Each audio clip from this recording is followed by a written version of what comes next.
오늘 저는 마태복음 10장의 이야기를 여러분에게 전해드릴 건데요. 지금 예수님은 지난 시간에 많은 환자들을 치유해 주셨습니다. 이때 예수님이 부담을 느낀 건 뭐였냐면, 예수님을 다른 사람들이 기적의 사람으로만 바라보고 그렇게 예수님이 알려지는 것을 본인은 원하지 않았어요. 그런데 예수님의 뜻과는 상관없이 시간이 지날수록 예수님은 점점 더 유명해지는 거예요.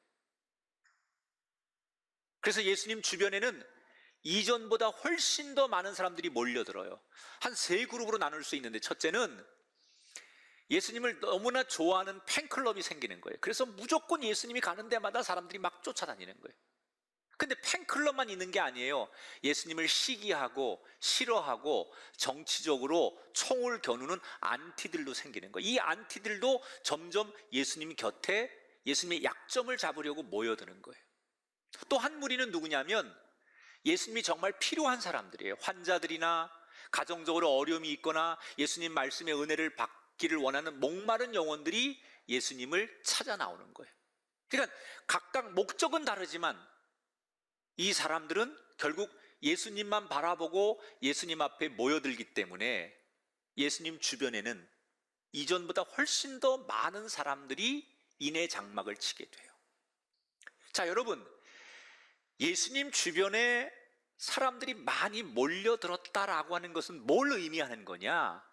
그만큼 예수님이 감당해야 될 몫이 점점 많아진다는 거예요.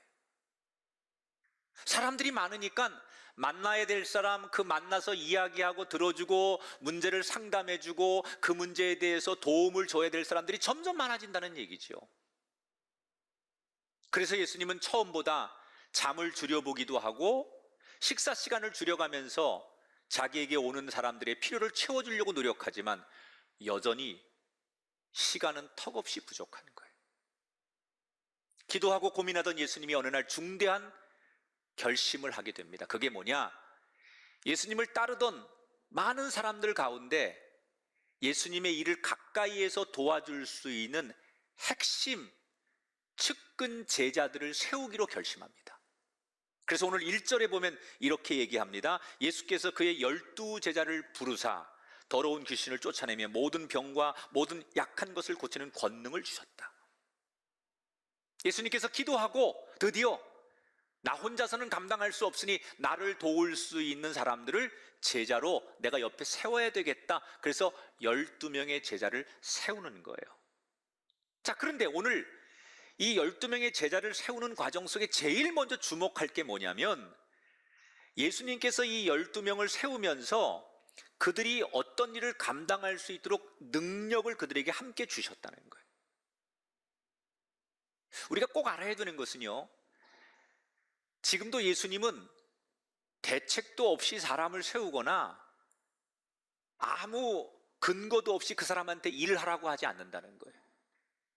예수님께서 어떤 사람에게, 어떤 가정에게 네가 이 일을 좀 했으면 좋겠다라고 그 사람을 부르시고 세울 때는 반드시 예수님은 그 사람이 감당할 수 있는 환경과 능력과 조건도 함께 주신다는 거예요. 혹시 오늘 이 자리에 예배를 드리는 여러분들이나 또 유튜브나 여러 매체를 통해 지금 예배 드리시는 많은 분들 가운데 연말쯤 되면 이런 갈등이 있어요. 교회에서나 또는 여러 하나님이 다른 어떤 사람들을 통해서 나를 콜링하는 거예요. 네가 이런 사역을 좀 했으면 좋겠다라고 어떤 사람을 통해서 하나님의 뜻이 전달되었을 때 자신의 처지를 생각하면 내가 지금 그럴 때가 아니야. 내가 그럴 만한 역량이 되지 못한다고 생각하는 거예요. 지금은 내가 그런 일들을 내가 순종하고 받아들이기엔 너무나 부담이 되는 거예요. 그래서 고민하는 거죠. 근데 여러분, 오늘 제 이야기를 하나님의 음성으로 들으십시오. 하나님은 여러분을 부르실 때 감당할 능력도 함께 주시면서 부르시는 분이에요.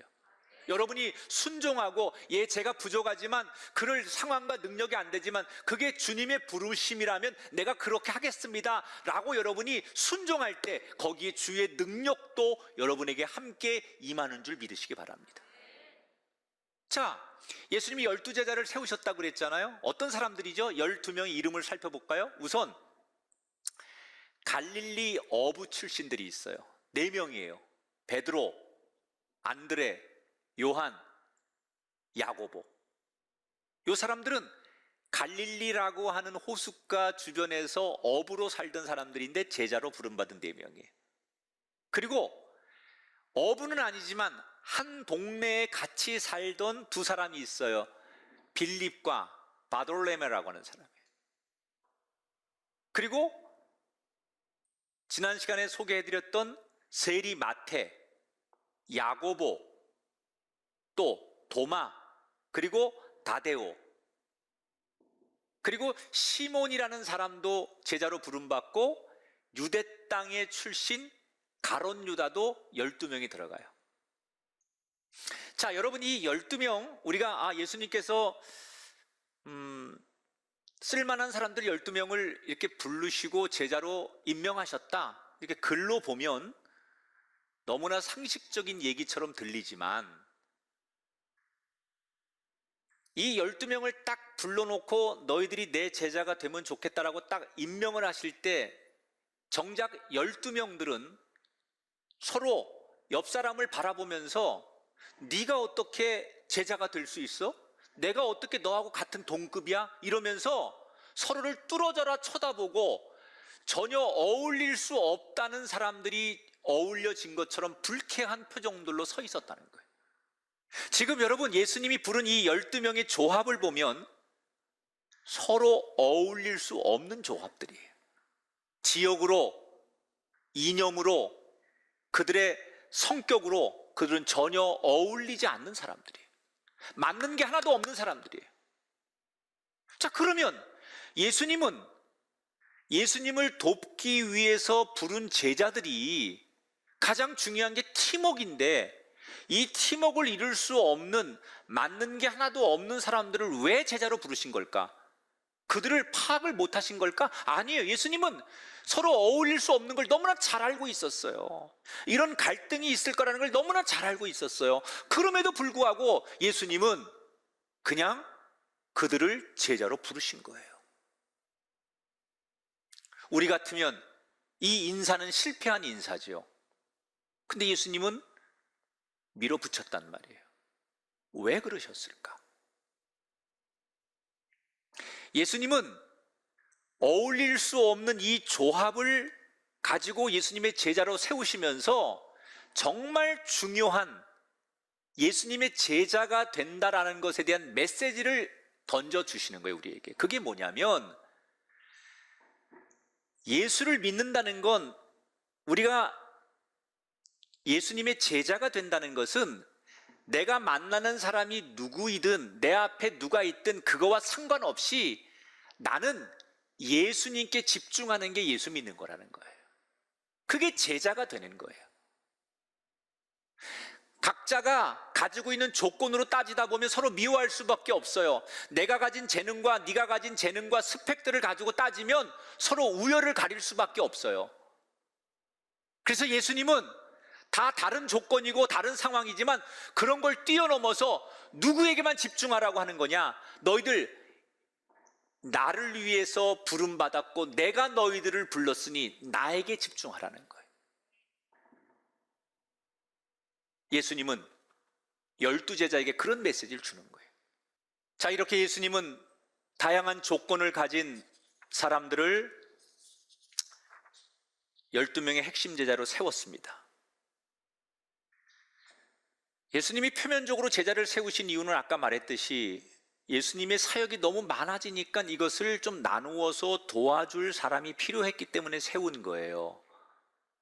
그런데 표면적인 이유 말고 진짜 예수님이 제자를 세우신 이유가 따로 있습니다. 그게 뭐냐? 예수님이 언젠가 이 자리를 떠나고 없을 때 그 예수님의 일을 계속해서 잘 감당할 수 있는 사람이 필요했어요. 예수님의 목적은 그냥 제자들을 데리고 많은 사람들을 그냥 이끌고 다니는 게 예수님 목적이 아니잖아요. 하나님의 뜻은 인류를 위해 예수님께서 십자가를 지고 구원자가 되는 것이 하나님의 뜻이기 때문에 그걸 너무나 잘 알고 있는 예수님은 지금은 내가 너희들과 함께 있지만 언젠가 내가 이 자리를 떠나야 된다는 걸 예수님은 알고 있었기 때문에 예수님이 떠난 그 자리에서 이 제자들이 예수님 대신에 그 역할을 할 수 있기를 바라셨던 거예요. 그럼 여러분, 선생님 대신에 그 자리를 메꾸려면 그 제자들이 가장 필요한 게 뭘까요? 그건 훈련입니다. 훈련. 목사님, 신앙생활에도 훈련이 필요한가요? 말하면 잔소리죠. 운전 연수받지 않고 하는 사람들 평생 그렇게밖에 운전 못합니다.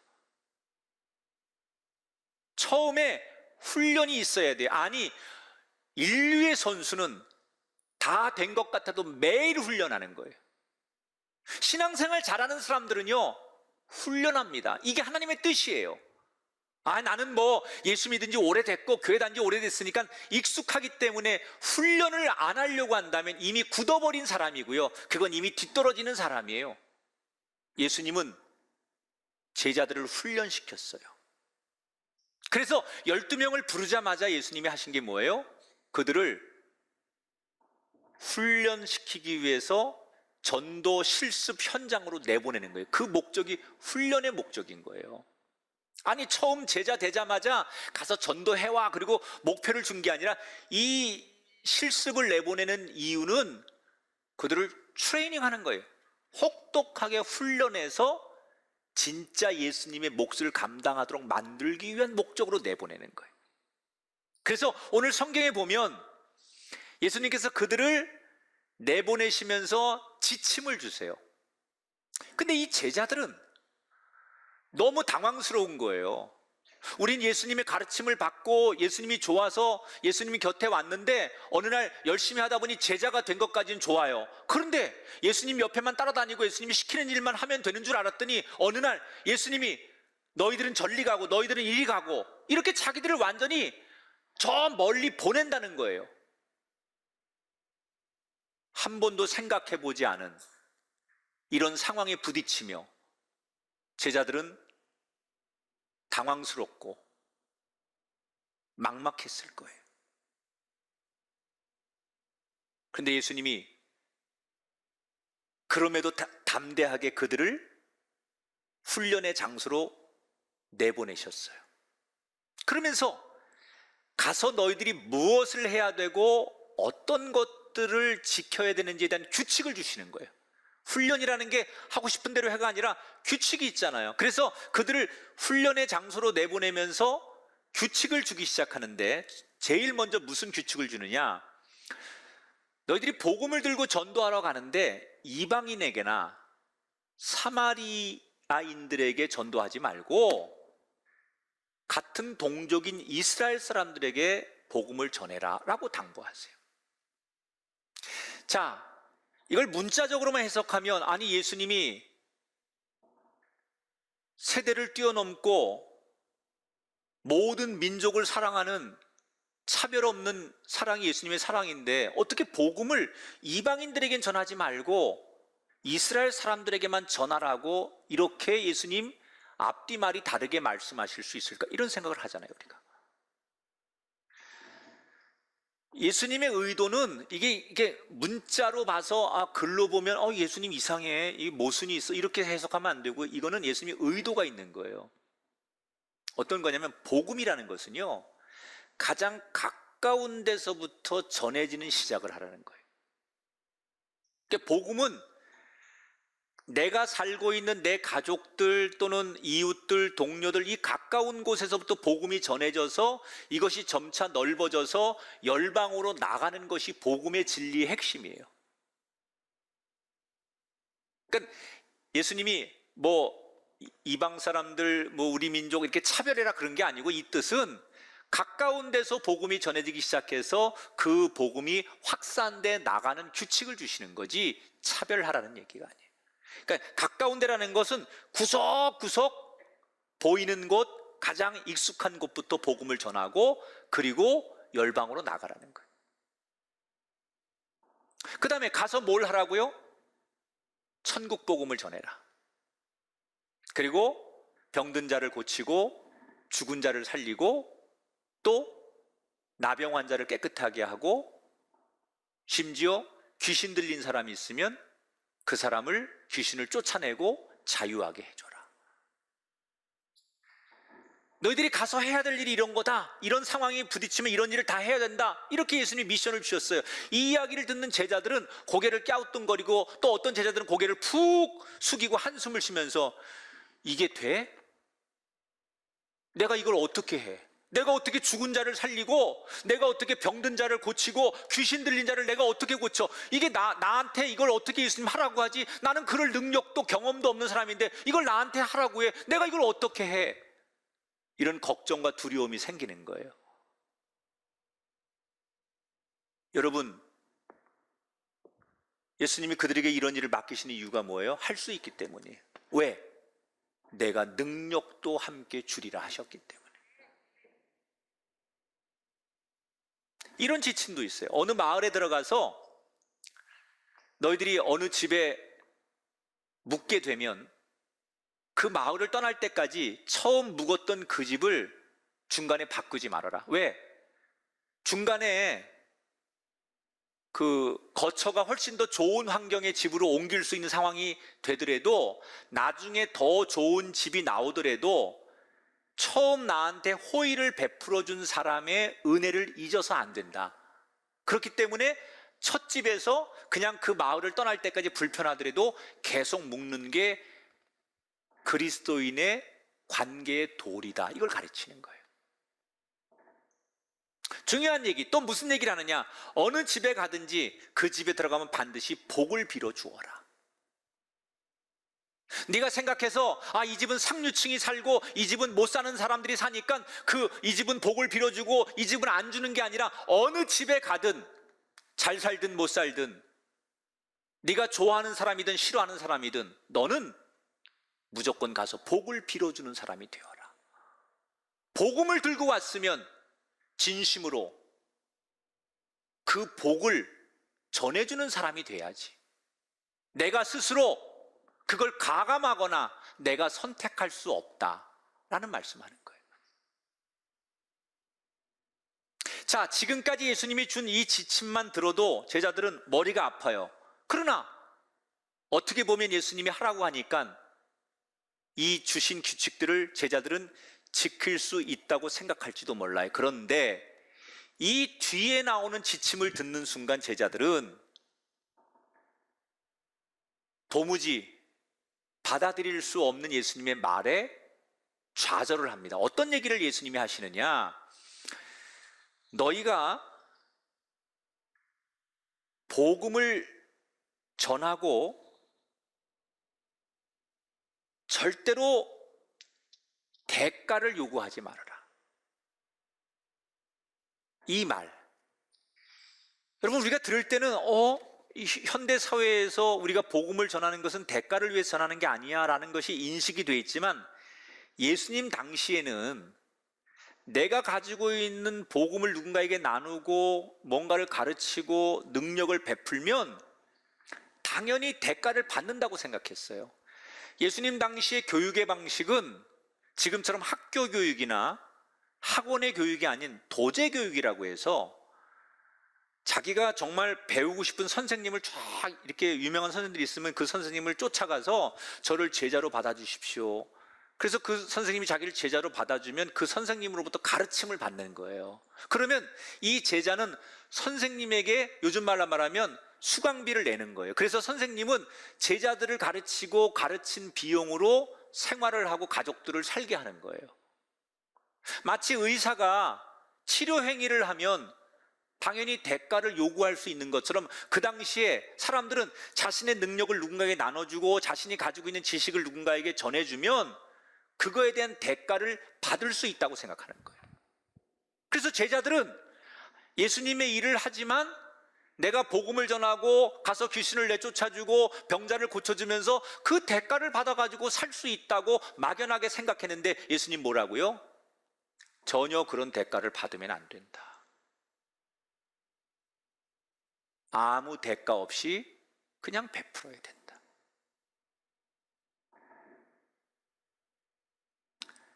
자, 그러면 제자들이 무슨 생각해요? 그래?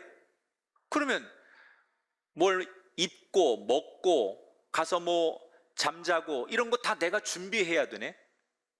그럼 내가 선교를 위해서 누군가한테 후원을 받거나 미리미리 돈을 벌어가지고 내가 그러면 그 선교 여행을 하는 동안 내가 그 경비를 마련해야 되는 거네? 이런 생각을 할 거 아니에요. 근데 예수님 뭐라고 해요? 그런 것도 준비하지 말아라. 9절 10절 볼까요? 너희 전대에 금이나 은이나 동을 가지지 말고 여행을 위하여 배낭이나 두벌 옷이나 신이나 지팡이를 가지지 말라. 어떤 여행 경비를 위해서 뭘 따로 준비하거나 챙기지 말아라. 대가도 받지 말아라. 선교 여행 가는데 돈 이런 거 절대 준비하지 말아라. 아니, 그러면 제자들은 도대체 어떻게 살라는 거예요? 이것도 저것도 하지 말라면 도대체 대안이 뭐예요? 제자들은 막막하잖아요. 예수님 왜 이렇게 말씀하셨을까요? 예수님이 꼭 그들에게 주고 싶은 진짜 핵심의 메시지가 있었던 거예요. 한번 따라 합시다. 내가 책임진다. 다시 따라하세요. 주님이 돌보신다. 자, 10절을 다시 읽어볼게요. 여행을 위해서 배낭이나 두벌 옷이나 신이나 지팡이를 가지지 말라. 이는 일꾼이 자기의 먹을 것 받는 것이 마땅함이라. 하나님이 우리에게 일을 맡기셨어요. 그럼 하나님이 자기 일꾼을 먹이시는 건 마땅한 거라는 거예요. 믿으십니까? 우리는 하나님께 일을 받은 사람이에요. 내가 교회 섬겨라, 네가 이런 거 봉사해라, 네가 이렇게 선교해라, 네가 이렇게 살아라. 이것은 하나님이 우리에게 주신 일이에요. 하나님이 우리를 시키는 거예요. 그러면 하나님께서 우리를 일꾼으로 부르셨으니 그 하나님이 자기가 부른 일꾼을 먹이고 입히시는 것은 하나님의 뜻이고 하나님의 책임이라는 거예요. 그렇기 때문에 하나님 앞에 부름받은 제자들은 뭘 하면 되느냐? 나를 불러준 그분을 신뢰하고 그분을 믿고 순종하면 되는 거예요.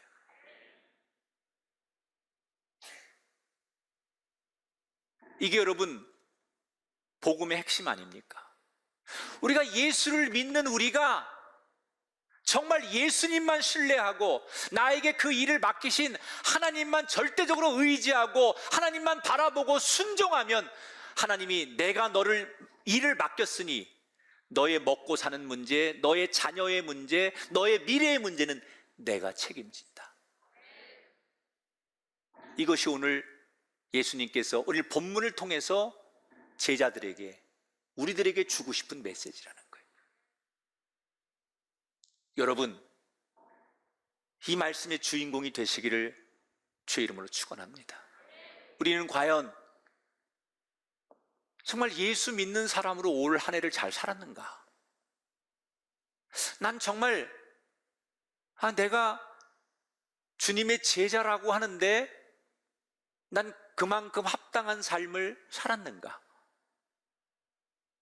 물론 우리가 중간중간에 너무 절박하고 벼랑 끝에 서 있는 것 같은 그런 상황들이 자꾸 놓여지게 되면 현실에 보여지는 것에 자꾸 내 마음과 삶을 빼앗겨서 이 중요한 가치를 놓칠 때가 많이 있었을 거예요. 그러나 오늘 한 해를 마무리하면서 다시 오늘 예수님은 우리들에게 이 본질적인 말씀으로 돌아보라는 거예요. 그리고 다시 한번 우리에게 약속하십니다. 내가 너를 책임진다. 내가 너를 돌본다. 너의 자녀, 너의 노후, 너의 사업과 일터, 내가 너를 부르고 내가 너에게 일을 맡겼으니 그것은 내가 책임진다.